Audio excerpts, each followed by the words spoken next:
आज हम लोग जो कि पिछला लेक्चर हम लोग पढ़ रहे थे केमिस्ट्री का, जिसमें हम लोगों ने इलेक्ट्रोवेलेंट बॉन्ड, आयनिक बॉन्ड और उसमें किस तरह से जो फजन्स रूल के बारे में हमने पढ़ा था कि किस प्रकार से आयनिक बॉन्ड में कोवेलेंट कैरेक्टर आ जाता है, जिसमें हमने देखा था कि जो आयनिक कंपाउंड होते हैं, जो कैटायन होते हैं आयनिक कंपाउंड में, वो एनायन के इलेक्ट्रॉन को अपनी ओर अट्रैक्ट करते हैं, जिससे कि उसमें एक कोवेलेंट कैरेक्टर आता है और इसको हम लोग पोलराइजेशन कहते हैं। और ये जो पोलराइजेशन, जितना जो पोलराइजिंग पावर कैटायन की ज़्यादा होगी तो वो ज़्यादा अट्रैक्ट कर पाएगा, तो उसकी जो कि कोवेलेंट कैरेक्टर है वो बढ़ जाएगी। तो covalent character larger smaller cation में जो पॉजिटिव चार्ज का डेंसिटी होता है वो ज़्यादा होता है। स्मॉलर कैटायन में पॉजिटिव चार्ज का डेंसिटी ज़्यादा है तो उसके पोलराइज करने की एबिलिटी ज़्यादा होती है, और अगर लार्जर एनायन है तो वो ज़्यादा पोलराइज हो सकता है, क्योंकि उसका न्यूक्लियस का इफेक्ट उस पर, अपने न्यूक्लियस का इफेक्ट उस पर कम हो जाता है। तो जैसे कि दूसरे जो है जो न्यूक्लियस है उसको, दूसरे जो कैटायन के जो चार्जेज हैं पॉजिटिव, वो उसको ज़्यादा पोलराइज कर पाते हैं। तो इसका मतलब हुआ कि कोवेलेंट कैरेक्टर कब बढ़ता है? Smaller the size of cation, जो कि चार्ज डेंसिटी को बढ़ाएगा, and larger the size of anion, it's increases the covalent character in the ionic bond. और आयनिक बॉन्ड के वीक होने से उसकी मेल्टिंग बॉइलिंग पॉइंट में डिक्रीज होता है, और मेट्रिक कैरेक्टर जितने हैं जो आयनिक कैरेक्टर जो हैं वो कम होते जाते हैं। तो इस प्रकार का हमने देखा था फजन्स रूल के बारे में। जो उसी से जुड़ा हुआ एक था जो कि हम लोग जो कि आयनिक इलेक्ट्रोवेलेंट बॉन्ड था, जिसमें कि एक लैटिस इंथैल्पी है जो कि पिछले लेक्चर में छूट गया था, उसको हम लोग थोड़ा सा पहले कंप्लीट कर लेते हैं। लैटिस इंथैल्पी ये क्या हो गया? तो पिछले लेक्चर में देखा होगा, जो स्टूडेंट नहीं देखा, राइशुल ऐप को प्ले स्टोर से डाउनलोड करके उसको देख सकते हो। जो राइशुल ऐप पर तुमको सारे जो है हमारे वीडियोस, हमारे नोट्स, जो जेईई मेंस एडवांस के क्वेश्चंस, ऑब्जेक्टिव सारे मिल जाएंगे। उसमें तुमको हमारे जो है कि एससी वर्मा वगैरह के सॉल्यूशन होंगे तुम्हारा फिजिक्स में, जो एनसीईआरटी हैं उसके एग्जाम्पलर, इन सबों के भी तुम्हें जो कि इंपॉर्टेंट क्वेश्चंस हैं उन सबों के बारे में मिल जाएंगे। तुमको जितने भी है उसमें लाइव क्लासेस ले, तो पर्सनल प्रॉब्लम किसी भी थ्योरी को समझने में जिस स्टूडेंट को दिक्कत हो रही है, या उसे कोई प्रॉब्लम सॉल्व नहीं होता फिजिक्स, केमिस्ट्री, मैथ किसी में भी, तो वो हमसे संपर्क कर सकता है। तो लैटिस जो कि इलेक्ट्रोवेलेंट बॉन्ड जब हमने बनाया था, तो उसमें जो देखा गया था कि जो कि उसमें बहुत सी एनर्जी की रिक्वायरमेंट होती है, जैसे कि आपको आयनाइजेशन एंथैल्पी देना पड़ता है, एनर्जी आप देते हैं, इलेक्ट्रॉन गेन एंथैल्पी के को लूज होता है वहाँ पर, जो कि नेगेटिव चार्ज जब नेगेटिव आयन बनता है, और तुमको जो कि एटमाइजेशन की एंथैल्पी आपको प्रोवाइड करनी होती है। लेकिन जो सबसे बड़ा जो कि होता है, जबकि दोनों जो गैसेस एटम है, दोनों गैसेस स्टेट में जबकि आयंस को क्या करता है, जब दोनों आयंस जो गैसेस स्टेट में होते हैं उसके मिलने से वो जब नज़दीक आते जाते हैं तो वो धीरे धीरे क्या करते हैं, एक क्रिस्टल का फॉर्मेशन करते हैं, लैटिस फॉर्मेशन करते हैं, एक विशेष प्रकार की स्थिति में अरेंज होते हैं वो, इट इज़ कॉल्ड लैटिस। और लैटिस जो एंथैल्पी अगर ज़्यादा है तो वो ज़्यादा स्टेबल होते हैं। तो लैटिस एंथैल्पी ही ज़्यादा एनर्जी को क्या करता है, लिबरेट करता है, तो ये काफ़ी इंपॉर्टेंट होता है। तो लैटिस एंथैल्पी को हम लोग जो तुम्हारे बुक में जो डिफाइन करें, दो तरीका से डिफाइन इसको तो कर ही सकते हैं।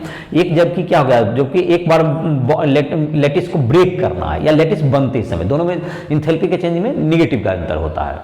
जब लैटिस का बनना होगा तो वो तुमको एनर्जी रिलीज होता है, तो इसको क्या कह सकते हैं, the enthalpy change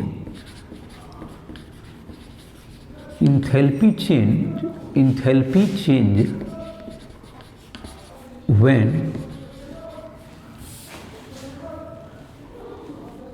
the crystal of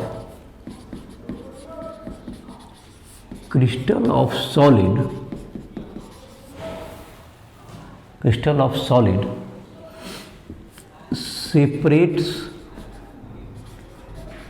separates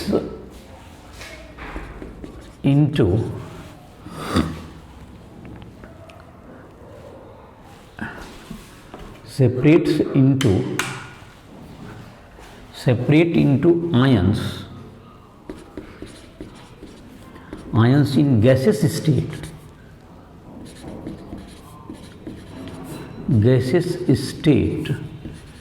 is called lattice enthalpy, तो लैटिस इंथैल्पी क्या हुआ, जबकि हम लोग सेपरेट आउट कर दें क्रिस्टल को, जैसे सॉलिड है तो इसमें जो कि तुम्हारा जैसे कि एग्जांपल के तौर पर दें हम लोग NaCl अगर सॉलिड में है जिसमें Na प्लस और Cl माइनस आयंस एक दूसरे के नज़दीक होंगे, इसको हम लोग क्या कर देते हैं, तो इसमें Na plus gas plus Cl minus gas में इसको जब सेपरेट आउट कर देंगे तो जो इंथैल्पी चेंज होती है, इसको जाहिर है कि इसमें क्या होगा, इसको ब्रेक करने के लिए एनर्जी हमको देनी पड़ेगी, इसकी एनर्जी ज़्यादा होगी, तो इसका जो इंथैल्पी चेंज होगा डेल्टा H जो तुम्हारा होगा, डेल्टा H जो कहते हैं हम लोग लैटिस कह सकते हैं इसको, lattice delta H is equal to होता है 788 किलो जूल पर मोल। मतलब एक मोल अगर NaCl को Na प्लस गैस और Cl माइनस गैस में सेपरेट करेंगे तो 788 किलो जूल की एनर्जी हमको देनी पड़ेगी। और जब ये जिसमें कि क्रिस्टल बन रहा होगा तो उतना ही 788 का क्या होगा फॉर्म, उसमें एनर्जी लिबरेट होती है, जिसको तो -788 होता, क्योंकि जो लैटिस इंथैल्पी जो लिखा जाता है प्रोडक्ट का इंथैल्पी माइनस रिएक्टेंट का इंथैल्पी, तो प्रोडक्ट ये है तुम्हारा, तो इसकी इंथैल्पी ज़्यादा है एनर्जी, क्योंकि इसको एनर्जी देते हैं तो ये ब्रेक करता है, तो इसकी एनर्जी ज़्यादा है इसकी कम है, तो इसको जब सब्सट्रैक्ट करेंगे तो ये पॉजिटिव आ जाएगा। लेकिन जिस समय बन रहा था तो उस समय एनर्जी लिबरेट होती है, तो फाइनल जो प्रोडक्ट बना NaCl सॉलिड उसकी एनर्जी कम है इंथैल्पी, तो उसको जब माइनस हो जाता है, जस्ट उतना ही माइनस हो जाता है। तो ये तुम्हारा हो गया एग्जांपल के तौर पर। तो ये जनरली किस में रिप्रेजेंट किया था, 7 लैटिस इंथैल्पी जितना ही अधिक होगा आयनिक सॉलिड का उसकी स्टेबिलिटी ज्यादा होगी। Lattice enthalpy is more, lattice enthalpy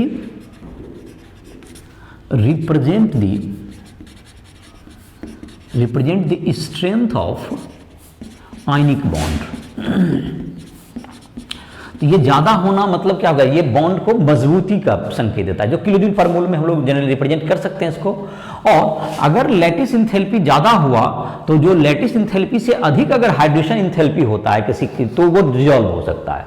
जब भी कभी भी किसी चीज को, किसी सॉलिड को हम लोग जब वाटर में डिजॉल्व करते हैं तो उसमें एक जो आयंस होते हैं उसको हाइड्राइट होते हैं, वाटर के साथ इंट्रैक्शन होता है वाटर मॉलिक्यूल के साथ, तो उसमें जो उसके साथ जो एक सेकेंडरी बॉन्डिंग बनती है वाटर के आयंस के साथ, तो उसमें जो है तुमको एनर्जी कुछ हाइड्रेशन इंथैल्पी वो लिबरेट होता है। और हाइड्रेशन इंथैल्पी अगर तुमको हो जाए लिबरेट, जब ज़्यादा होगा लैटिस को तोड़ने में कैपेबल हो जाता है, लैटिस इंथैल्पी के बराबर जितना एनर्जी तोड़ने के लिए जितना एनर्जी चाहिए वो एनर्जी अगर सप्लाई हो जाता है तो क्या हो जाएगा, वो डिजॉल्व हो जाएगा। तो ये तुम्हारा उसके डिजोल्यूशन का भी ये प्रिंसिपल है कि अगर lattice enthalpy the hydration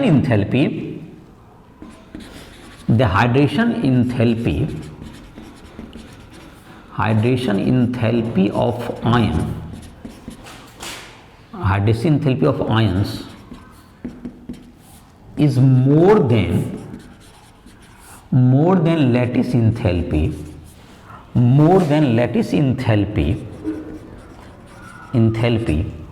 then the ionic solid dissolves in water। तो ये वाटर में डिजोल्यूशन का ये है, तुमको लैटिस उसका इतना एनर्जी मिले कि ये टूट जाए। तो Na प्लस और जो कि तुम्हारा आयंस जो है वो जब आयोनाइज होते हैं, जो कि जब हम लोग वाटर में गए, जैसे कि वाटर का मॉलिक्यूल आएगा, जैसे NaCl केस में Na प्लस के इर्द गिर्द में वाटर का जैसे है, वाटर पे तुम्हारा क्या जाएंगे, एक जो कि OH माइनस आयन है, ये सेकेंडरी बॉन्डिंग टाइप का बना लेते हैं, वाटर के इर्द गिर्द सब जगह क्या हो जाएंगे, ये घेर लेते हैं इसको हर तरफ से। इसको चलिए देखते हैं दूसरा थोड़ा सा इसको देते हैं आइडिया। देख, तो वाटर में जब NaCl गया अगर, तो Na प्लस और क्या हो गया, वाटर का जैसे बहुत सा मॉलिक्यूल्स है, तो Na प्लस के इर्द गिर्द में एक OH माइनस सब तरफ से इसको क्या कर लेंगे, एक बॉन्डिंग बना लेंगे OH माइनस टाइप से, सब तरफ से इसको घेर लेगा। तो ये क्या होगा तुम्हारा, ये एक सेकेंडरी बॉन्डिंग कहते हैं ये। और इस प्रक्रिया में क्या होगा, हाइड्रेशन हो रहा है इसका, जैसे अगर Cl माइनस है तो इसको क्या होगा, H प्लस सब तरफ से क्या कर लेगा, सेकेंडरी टाइप का बॉन्डिंग बन जाता है इसका, ये सेकेंडरी बॉन्डिंग H प्लस के घिर जाएगा ये। और अगर कि इसमें जो कि प्रक्रिया में जब बॉन्ड बन रहा है तो उसमें एनर्जी रिलीज हो रही है, और ये एनर्जी अगर तुमको सफिशियंट है लैटिस को ब्रेक करने के लिए, तो ये दोनों लैटिस को ब्रेक कर, ये दोनों सेपरेट आउट हो जाएंगे। अब तो ये दोनों क्या जाएंगे, सेपरेट आउट करके एक दूसरे से दूर चले जाएंगे, ये इसको में अलग हो जाएंगे ये, और इस प्रकार से क्या हो जाएंगे, ये डिजोल्व हो जाएगा। मतलब कि पहले ये क्रिस्टल में नजदीक है दोनों, जबकि वाटर में गया तो क्या होगा तुम्हारा, वाटर में जब गया तो दोनों एक सेकेंडरी टाइप का बॉन्डिंग बना उसके मॉलिक्यूल के द्वारा, तो वो जब क्या कर लेंगे हाइड्रेशन, उसको उसमें जो बॉन्डिंग बने तो उसमें हाइड्रेशन इंथैल्पी रिलीज हुआ, तो वो जो हाइड्रेशन इंथैल्पी जितनी रिलीज हो रही है वो अगर इसके लैटिस को ब्रेक करने के लिए सफिशिएंट एनर्जी देगा तो ये इसमें डिजोल्व हो जाएगा। तो ये डिजोल्यूशन का भी प्रिंसिपल है। तो इस प्रकार से क्या कर सकते हैं, इसको हम लोग कर सकते हैं। इसको अगला है तुमको, तो लैटिस इंथैल्पी समझ में आ गया होगा। आज इस क्लास में हम लोग देखते हैं बॉन्ड पैरामीटर। कुछ जो बॉन्ड बनते हैं उसके कुछ पैरामीटर हैं, जैसे कि bond length, bond angle, bond enthalpy, bond order, इन सब के बारे में हम लोग पहले देख लेते हैं। छोटे छोटे डिफिनेशंस हैं, इसको कुछ पढ़ लेते हैं।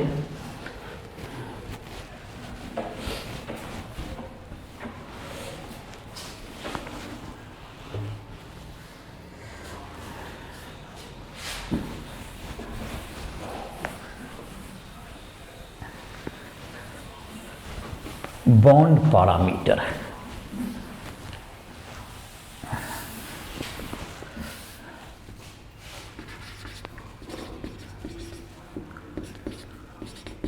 बॉन्ड पैरामीटर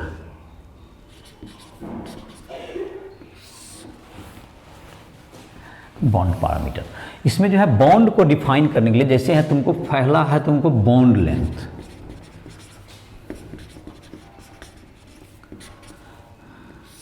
तो ये तुम्हारा है जबकि कोवेलेंट बॉन्ड बने, the distance between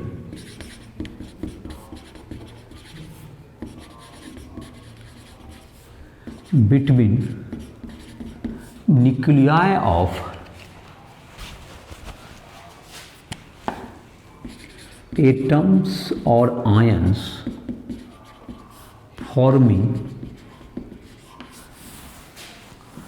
forming a chemical bond, forming a chemical मतलब कोवेलेंट और ionic chemical bond is called bond length. Bond length मतलब जो दो न्यूक्लियाई, जो दो एटम आपस में क्या हो रहे हैं, जुट रहे हैं, या आयंस, जिससे कि केमिकल बॉन्ड बन रहा है, तो उसके न्यूक्लियस के बीच के डिस्टेंस को हम लोग क्या कहेंगे, बॉन्ड लेंथ। जैसे कि मान लेते हैं ये Cl है, अगर ये क्लोरीन एटम है, तो क्लोरीन एटम तुमको जब कोवेलेंट बॉन्ड बनाता है तो ये कोवेलेंट रेडियस हम लोगों ने पढ़ा था जो कि पीरियोडिक टेबल में, तो ये तुमको कोवेलेंट रेडियस, ये तुमको न्यूक्लियस के बीच का डिस्टेंस हुआ, तो ये तुमको न्यूक्लियस के बीच का ये तुम्हारा जो है ये बॉन्ड लेंथ हो गया, इसका ये क्या हो गया, बॉन्ड लेंथ हो गया तुम्हारा। तो ये बॉन्ड लेंथ, अगर ये तुमको सेम ही टाइप के एटम है, इफ दोनों एटम क्या हो जाए, दोनों एटम अगर सेम हो जाएगा, जैसे क्लोरीन का है, तो ये क्लोरीन का तब क्या हो जाएगा, तब क्लोरीन का अगर दोनों एटम सेम हो गया तो ये बॉन्ड लेंथ ऐसे अलग अलग तरह के एटम में भी होगा, जैसे कि H और Cl भी है, ये हाइड्रोजन है और ये क्लोरीन है, तो भी ये बॉन्ड लेंथ तो दोनों स्थिति में कहलाएगा, लेकिन ये बॉन्ड लेंथ तो भी होगा, ये H है और ये Cl है, तो ये HCl का बॉन्ड लेंथ हो गया, HCl का बॉन्ड लेंथ ऑफ HCl हो गया, ये HCl का ये बॉन्ड लेंथ हो गया, ये Cl2 हो गया, bond length of Cl2, bond length of Cl का हो गया। सब इसमें जो बॉन्ड लेंथ हुआ, ये बॉन्ड लेंथ कितना के बराबर होगा, बॉन्ड लेंथ इसको कोवेलेंट रेडियस कहते हैं, Cl का रेडियस भी है, तो कोवेलेंट रेडियस क्या होता है, bond length is equal to 2 into covalent radius, तो bond length equals to 2 into covalent radius, या इसमें क्या होगा, दोनों के कोवेलेंट रेडियस का सम हो गया इसका, इसमें जो है अगर H प्लस H का कोवेलेंट रेडियस प्लस Cl का कोवेलेंट रेडियस, इसका बॉन्ड लेंथ हो जाएगा, तो ये तुम्हारा हो जाएगा कोवेलेंट रेडियस का। अब अगर तुमको जैसे आयंस है, जैसे सोडियम है जो केटायन बनाए, जो मेटलिक बॉन्ड बनाता है, तो मेटलिक बॉन्ड जब बनाएंगे तो आयंस के बीच में तुमको जो कि सेपरेट रहेगा, तो आयंस के बीच का डिस्टेंस होगा, ये जो दोनों दो आयंस होंगे तो ये तुम्हारा क्या हो गया, ये तुम्हारा आयंस, पॉजिटिव आयंस है ये, तो ये तुम्हारा क्या कहलाएगा, ये मेटलिक बॉन्ड बना है तो ये तुम्हारा ये मेटलिक रेडियस हो गया, ये तुम्हारा ये भी बॉन्ड लेंथ है, ये बॉन्ड लेंथ हो गया। तो कैटायन में क्या हो गया तुम्हारा bond length is equal to, अगर तुमको जैसे कि दोनों Na+ है, दोनों क्या है Na+ का है ये, तो ये क्या हो गया bond length is equal to 2 into metallic radius, इसको भी हम लोग कहेंगे मेटलिक रेडियस। और अगर दो अलग अलग तरह के एटम है तो bond length is equal to क्या होगा तुम्हारा H इसका प्लस इसका, दोनों अलग का सम। और अगर वेंडर वाल रेडियस के भी हो सकता है, जिसमें कि तुमको बॉन्ड मतलब वेंडर वाल रेडियस जो आउटर साइड से जुड़ते हैं, तो ये तुमको वेंडर वाल रेडियस भी कर सकते हो इसको, तो वेंडर वाल रेडियस के भी सम के बराबर होगा। तो ये मेटलिक रेडियस में तुम्हारा जो है क्या, जबकि आयन क्या है, मेटलिक बॉन्ड कैसे बनता है, जैसे सोडियम के केस में है, तो सोडियम क्या करते हैं, जो मेटलिक बॉन्ड बनाने में क्या करते हैं, जैसे मेटलिक बॉन्ड जब बनता है तो सोडियम क्या करते हैं, एक इलेक्ट्रॉन को लूज करते हैं। जैसे देखो मेटलिक बॉन्ड कैसे बनता है, मेटेलिक बॉन्ड, इसको देखो कुछ कंसेप्ट समझो मेटलिक बॉन्ड बनने का, फॉर्मेशन का। मेटलिक बॉन्ड जब बनता है तो ये सोडियम जैसे है सोडियम, तो दोनों का तो मतलब सोडियम एक इलेक्ट्रॉन लूज किया, दोनों को सोडियम से सोडियम को बनना है, तो ये सोडियम जब लूज किया एक इलेक्ट्रॉन, तो ये सोडियम एक इलेक्ट्रॉन जब यहाँ पे लूज करता है तो इसको ये सोडियम ये इधर खींचता है और ये सोडियम इसको इधर खींचेगा, और इस तरह से ये तुम्हारा एक दूसरे के बीच में क्या बन गया तुम्हारा, यही बात यहाँ भी लागू होगा, इस इलेक्ट्रॉन यहाँ भी रहेगा, इधर भी सोडियम और भी आयंस जुड़ते जाएंगे। तो देखो यहाँ पर क्या हुआ, सोडियम ने इलेक्ट्रॉन को लिबरेट किया, तो इस इलेक्ट्रॉन से के आधार पर ये जो इलेक्ट्रॉन बीच में है उसके आधार पर ये दोनों आयंस एक दूसरे से जुड़े हुए हैं, तो इसलिए कहा जाता है मेटलिक बॉन्ड का होता है electron cations in the sea of electron. इसको क्या कहते हैं, मेटलिक बॉन्ड का दूसरा नाम क्या हो गया, cations in the sea of electrons, मतलब इलेक्ट्रॉन सब तरह से घेरे हुए रहते हैं।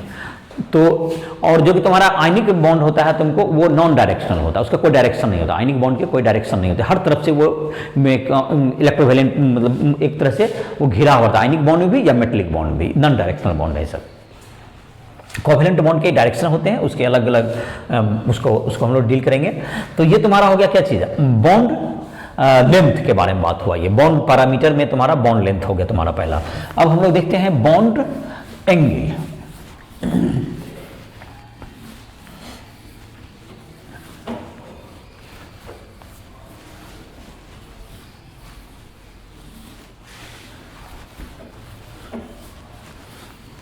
तो बॉन्ड एंगल क्या होगा तुम्हारा, बॉन्ड एंगल जो डिफाइन होता है तो ये तुमको ऑर्बिटल्स जिसमें कि इलेक्ट्रॉन होते हैं, जो बॉन्डेड पेयर होते हैं इलेक्ट्रॉन्स के, जो वैलेंस शेल के इलेक्ट्रॉन्स होते हैं, तो बॉन्डेड पेयर जिस ऑर्बिटल्स में रहते हैं उस ऑर्बिटल के बीच में जो एंगल बनता है उसे हम लोग क्या कहेंगे, बॉन्ड एंगल कहेंगे। Bond angle, the angle between orbitals containing bonded pair of electron, containing bonded pair of electrons, bonded pair of electrons is called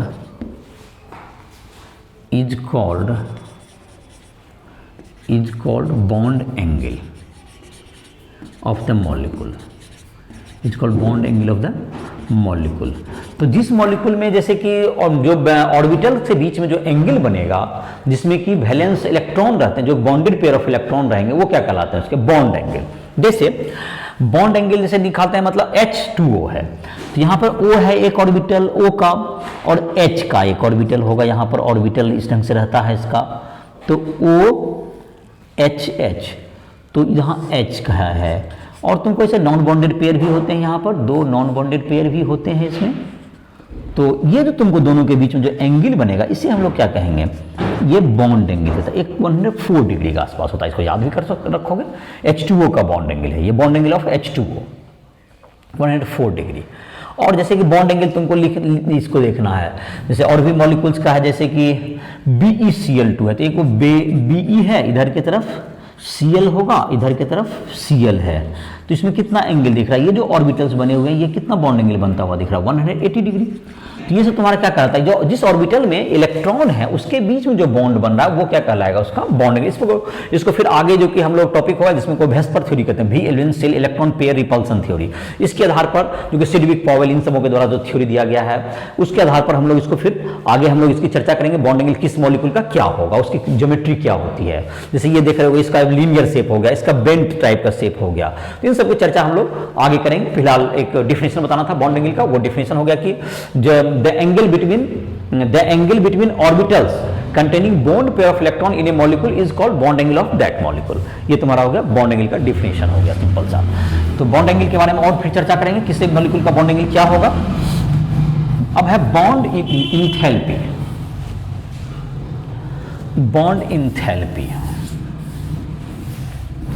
तो बॉन्ड इंथैल्पी से मतलब समझ में आ रहा होगा कि जब केमिकल बॉन्ड बनता है, बॉन्ड इंथैल्पी, तो बॉन्ड इंथैल्पी क्या हुआ तुम्हें, the enthalpy change when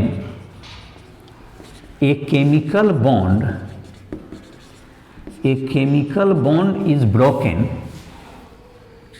chemical bond is broken is called bond enthalpy। तो ये जो बॉन्ड बनते समय क्या होता है, जब बॉन्ड बनने का बेसिक रूल है कि वो अपनी एनर्जी को नेचर में क्यों बॉन्ड फॉर्मेशन होता है, मॉलिक्यूल क्यों बनते हैं एटम से, क्योंकि वो अपनी एनर्जी को लोअर कर सके। तो जब बॉन्ड को आपको ब्रेक करना होता है तो उतना एनर्जी हमको क्या करना पड़ता है, सप्लाई करना पड़ता है। तो जो बॉन्ड को तोड़ने में जो एनर्जी लगेगा उसे हम लोग क्या कहेंगे, बॉन्ड इंथैल्पी कहेंगे। जैसे कि H बॉन्ड है, उसका बॉन्ड इंथैल्पी काफी हाई होता है, 400 से प्लस किलोजूल पर मोल में इसको रिप्रेजेंट करते हैं। तो H का जैसे बॉन्ड इंथैल्पी है, तो H का बॉन्ड इंथैल्पी H जैसे बॉन्ड है, इसको टूटेगा तो ये तुम्हारा क्या हो जाएगा, H बॉन्ड टूटेगा तो 2 हाइड्रोजन एटम गैस में बन जाएंगे, 2H गैस बन जाएगा। तो इसका जो बॉन्ड इंथैल्पी, तो इसका जो एनर्जी लिबरेट होगा इसमें, it is bond enthalpy of HH bond. HH bond का ही क्या कहलाएगा, ये बॉन्ड इंथैल्पी ऑफ, इसको कितना एनर्जी देना पड़ेगा, इसको बॉन्ड इंथैल्पी, इसमें जो इंथैल्पी चेंज होगा delta H is equal to क्या होगा तुम्हारा, बॉन्ड इंथैल्पी। इसको जो एच बॉन्ड का काफ़ी हाई होता है, फ्लोरीन का जैसे 100 प्लस ही होता है, लेकिन इसकी बॉन्ड इंथैल्पी ज़्यादा होती है। फिर HCl का भी हो सकता है किसी का, तो वो बॉन्ड इंथैल्पी किसी भी बॉन्ड को, जैसे HCl को तोड़ेंगे तो उसकी बॉन्ड इंथैल्पी अलग होगी। और दूसरा होता है कि ये मॉलिक्यूल पर भी डिफर करता है, जैसे कि OH बॉन्ड की बात करें तो OH बॉन्ड वाटर में भी मिलते हैं। तो OH बॉन्ड अगर वाटर में भी, जैसे पहला बॉन्ड को आप तोड़ेंगे, जैसे कि यहाँ पर OH बॉन्ड है, तो यहां पर पहला बॉन्ड को तोड़ने में ज्यादा एनर्जी लगती है और दूसरा को तोड़ने में उसके कंपैरेटिवली क्या होता है, कुछ कम एनर्जी देना पड़ता है। तो जो इसका भी जो होगा तो वो एक एवरेज बॉन्ड एनर्जी डिफाइन होगा, क्योंकि दोनों का बॉन्ड इंथैल्पी OH का वाटर में भी पहले में ज्यादा लगेगी, उसके बाद कुछ कम लगती है। तो दोनों का जो डिफाइन होगा वो उसके एवरेज बॉन्ड इंथैल्पी डिफाइन होगी। तो ये तुम्हारा है एवरेज, एक ही मॉलिक्यूल में भी सेम नहीं होते हैं, लेकिन दूसरे इनफैक्ट फिर अल्कोहल में ही बॉन्ड बना हुआ है OH का, बहुत से कंपाउंड है जहां पर आप क्या देखेंगे OH का बॉन्ड देखेंगे, तो हर जगह तुमको ये बॉन्ड इंथैल्पी बढ़ जाती है, तो इसका एवरेज बॉन्ड इंथैल्पी डिफाइन होता है। तो इसका क्या डिफाइन होगा, एवरेज बॉन्ड इंथैल्पी। तो ये इसका एवरेज बॉन्ड इंथैल्पी डिफाइन करना पड़ता है, क्योंकि ये तुमको डिफर कर देता है molecule to, because it differ from molecule to molecule, because it differ from one molecule, one bond to another, one molecule to another। और इनफैक्ट एक मॉलिक्यूल में भी क्या रहता है, चेंज हो जाता है, इसलिए इसको एवरेज बॉन्ड इंथैल्पी के रूप में हम लोग डिफाइन करते हैं। आई होप कि समझ में आ गया होगा। दूसरा तुमको है जिसको हम लोग कहते हैं बॉन्ड ऑर्डर, नोट करते जाओगे अपना, और नोट्स के लिए तुम राइटल ऐप पर जाकर के इसका डिटेल नोट्स भी ले सकते हो, नोट्स वहाँ पे मिल जाएगा तुम्हें, जो रिटन नोट्स है हैंड रिटन, उसको तुम कॉपी कर सकते हो और अपने नोटबुक में यहाँ भी लिख रहे हैं उसको भी कर सकते हो। अब है तुमको बॉन्ड ऑर्डर की बात करते हैं। बॉन्ड ऑर्डर, तो बॉन्ड ऑर्डर का मतलब हुआ कि इसका जो बॉन्ड कितना बना हुआ है। जैसे सिंगल बॉन्ड है तो सिंगल बॉन्ड का क्या होगा, सिंगल बॉन्ड जैसे तुम्हारा Cl सिंगल बॉन्ड Cl, तो ये तुम्हारा सिंगल बॉन्ड, इसका बॉन्ड ऑर्डर हो गया, इसका बॉन्ड ऑर्डर इक्वल्स टू 1 हो गया। अब जैसे कि डबल बॉन्ड है, डबल बॉन्ड हो गया, जैसे O डबल बॉन्ड O, तो इसका बॉन्ड ऑर्डर हम लोग कितना कहेंगे, बॉन्ड ऑर्डर इक्वल्स टू 2 हो गया। ट्रिपल बॉन्ड जैसे है, ट्रिपल बॉन्ड, तो triple bond N, triple bond N, तो इसका क्या हो गया, बॉन्ड ऑर्डर इसका 3 हो गया।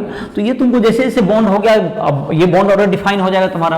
अगर बॉन्ड ऑर्डर जैसे जैसे बढ़ता है, अगर सेम एटम के बीच बात करें, तो जैसे कार्बन कार्बन है, कार्बन कार्बन का बॉन्ड लेंथ की बात करते हैं, ये बॉन्ड ऑर्डर क्या हो जाएगा, बढ़ते जा रहा है, डबल बॉन्ड हो गया, ये फिर ट्रिपल बॉन्ड, कार्बन बस तीनों तरह के बॉन्ड बनते हैं। तो ये जो तुम्हारा हो गया, इसका बॉन्ड ऑर्डर अभी 1 है, इसमें 2 है, इसमें 3 है। तो बॉन्ड ऑर्डर जैसे जैसे बढ़ रहा है तुम्हारा, तो इसकी जो कि बॉन्ड का स्ट्रेंथ मतलब इंथैल्पी, बॉन्ड को तोड़ने में जो एनर्जी लगेगा वो ज्यादा लगेगा आपका। तो बॉन्ड ऑर्डर जैसे जैसे बढ़ेगा तो बॉन्ड लेंथ क्या, बॉन्ड स्ट्रेंथ क्या हो जाएगा, इसका बढ़ते जाएगा। लेकिन बॉन्ड लेंथ जो है तुम्हारा कम होते जाता है, बॉन्ड लेंथ इसका क्या होता चल जाएगा, कम होते जाएगा। ये बॉन्ड लेंथ तुमको सबसे अधिक किसका होगा, सिंगल बॉन्ड का होगा, फिर उससे ज्यादा डबल बॉन्ड होगा, इसका इससे छोटा होगा ये ट्रिपल बॉन्ड होगा। ये करीब करीब होता है 152 पिकोमीटर, ये 134 पिकोमीटर, ये 100 सिंगल बॉन्ड का, ट्रिपल बॉन्ड का 118 पिकोमीटर। जैसे रफली इसका आइडिया जहां तक मुझे याद आ रहा है 152 पिकोमीटर है, इसका होता है 134 पिकोमीटर होता है, और इसका होता है 118 पिकोमीटर। ये तुम्हारा लगभग इस रेंज में है ये बॉन्ड लेंथ।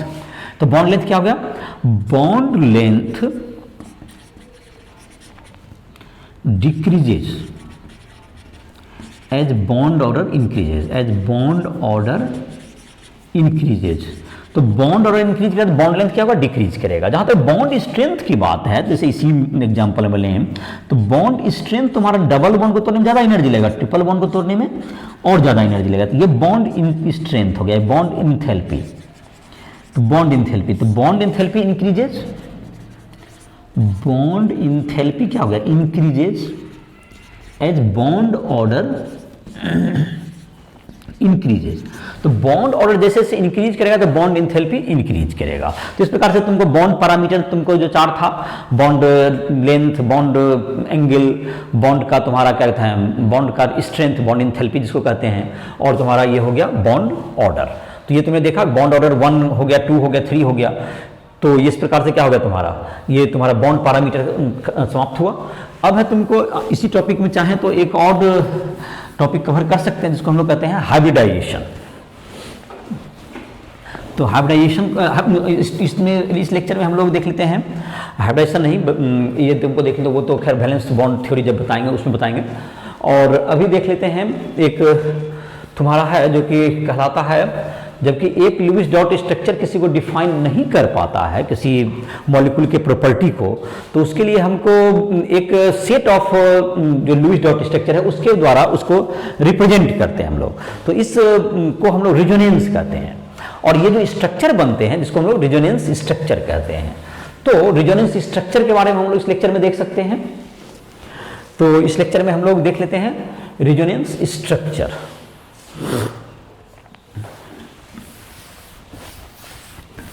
चलो तो देख लेते हैं रिजोनेंस स्ट्रक्चर।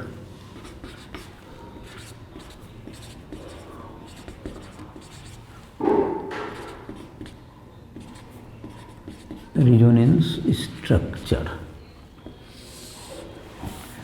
और रिजोनेंस स्ट्रक्चर। तो रिजोनेंस स्ट्रक्चर को